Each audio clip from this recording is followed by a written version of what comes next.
आप देख रहे हैं वेब दुनिया, मैं हूं रूना आशीष और मेरे साथ हैं अभी राजन वागधरे जी, जो एक बार फिर से मुसद्दी लाल की कहानी लेकर आए हैं। ट्विस्ट यह है कि उनकी बिटिया रानी ऑफिस जा रही है।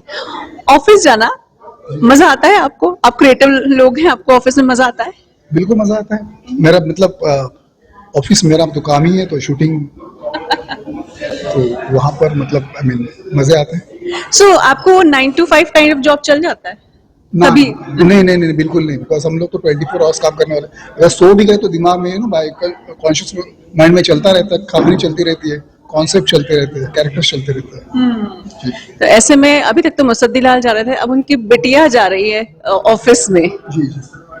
नई जनरेशन को, जेनजी को आप ऑफिस भेज रहे हैं, क्या हंगामे लोग एक्सपेक्ट करें? क्या है कि उस समय के प्रॉब्लम्स अलग थे और उनके सॉल्व करने के तरीके अलग थे, और हमारे जो मुसद्दी लाल जो थे वो हमेशा उसे सक्सेस नहीं कर पाते थे कि उससे हमेशा निराशा आ जाती, लेकिन एंड ऑफ द एपिसोड कि भाई नहीं हुआ काम। लेकिन अभी जो हमारी हीरोइन है श्रुति, वो मुसद्दी लाल की बेटी जो है वो प्रॉब्लम में जैसे एंटर करती है, वो उसका तरीका अलग है काम करने का। She is a fighter, she is a Gen Z girl, तो वो अपने तरीके से उस प्रॉब्लम को सॉल्व करती है और सी टू इट कि उसको लाइक हो जाए काम। और उसके साथ में सारे कैरेक्टर्स के तड़के हैं जो पुराने ऑफिस से है, उनमें से अपने कैरेक्टर्स भी है, लेकिन ये नए किरदारों ने अपने अपने हिसाब से अलग अलग उनको बनाया है, अलग रंग देने की कोशिश की। ये नहीं कि बिल्कुल उठा के कॉपी किया है, जस्ट कैरेक्टर उठाया है, लेकिन वो कैरेक्टर्स जेन जी के हिसाब से हमने उसको कन्वर्ट किए। ऐसे आमतौर पर ये बोला जाता है कि ऑफिस गोअर्स या जो एक कॉर्पोरेट वर्ल्ड है उसके लिए जेंजी किसी टेंशन से कम नहीं है। तो ऐसे में मुझे बताइए, जेंजी काम करते हुए दिखाई देंगे या आई डोंट केयर टाइप्स की बात आएगी? नहीं, एक्चुअली इसमें से हमने जो कैरेक्टर्स लिए, लेकिन कि लोगों को एंटरटेन करने के लिए थोड़े से कॉमिक कैरेक्टर हैं, तो उनमें अपने अपनी अलग अलग कैरेक्टरिस्टिक क्वर्क्स है। उसके हिसाब से वो कैरेक्टर्स आते हैं, लोगों को एंटरटेन करते हैं।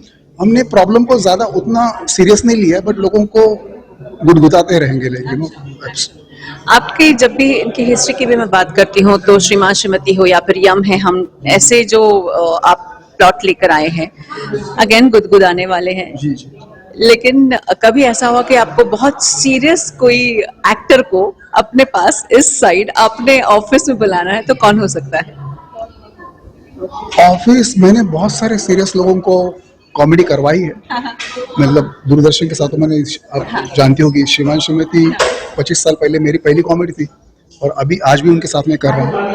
और जहाँ तक मैंने देखी ना, जो रेगुलर कॉमेडियन नहीं है उनको मैं लाने की कोशिश करता, लोगों को नया कुछ देखने को मिलता है, क्योंकि इसमें सारे कैरेक्टर्स जो बिल्कुल इन्होंने उतनी ज्यादा कॉमेडी नहीं करी। सुमित अरोरा है, श्रुति है, इन्होंने जो मेन हीरोइन है उसने कभी आई डोंट थिंक मतलब उस तरह से मेन लीड किया है कहीं पर कॉमेडी में।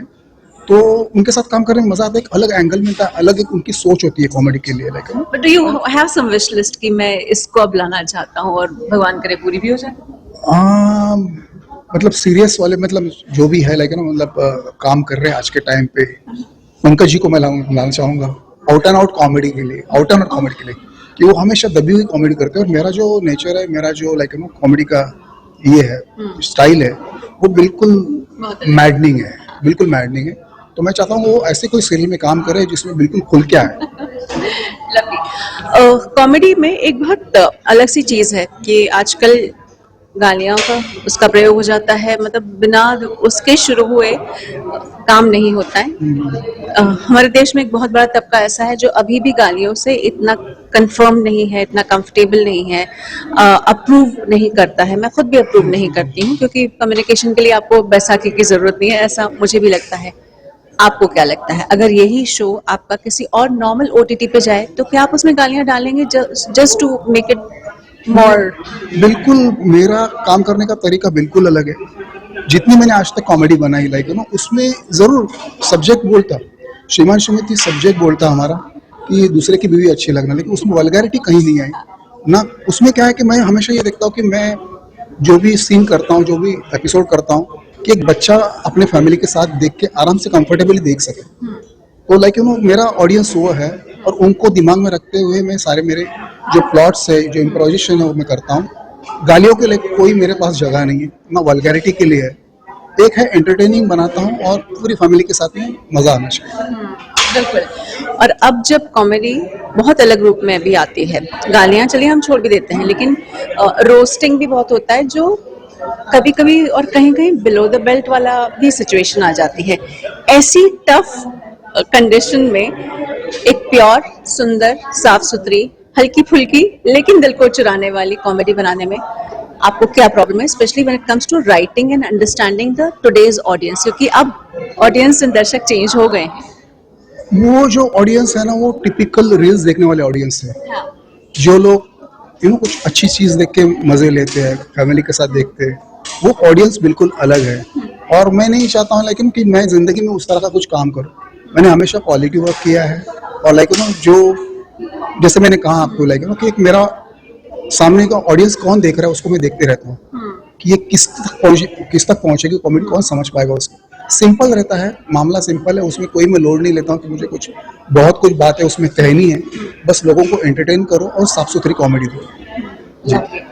सो लास्ट कुछ कहना चाहेंगे ऐसे लोगों को जिसने शायद उस जनरेशन ने शायद मुसद्दीलाल वाला ऑफिस उतना डूब कर या समझ कर नहीं देखा होगा, तो वो क्यों आए आपके इस ऑफिस में अपनी आवेदन करने के लिए? हाँ, मैं ऑडियंस से ये कहूँगा कि पहले वाले ऑफिस को बहुत प्यार दिया उन्होंने, और ये नहीं कि हमने उसको कॉपी करने या तो उस तक पहुंचने की कोशिश करेंगे। हमने एक अपना नया, आज के ज़माने के हिसाब से, आज की यंग जनरेशन को अपील करे, उस तरह का एक ऑफिस बनाया, और उसको भी उसी तरह लाइक करे और उसको प्यार दे। Thank you thank you very much.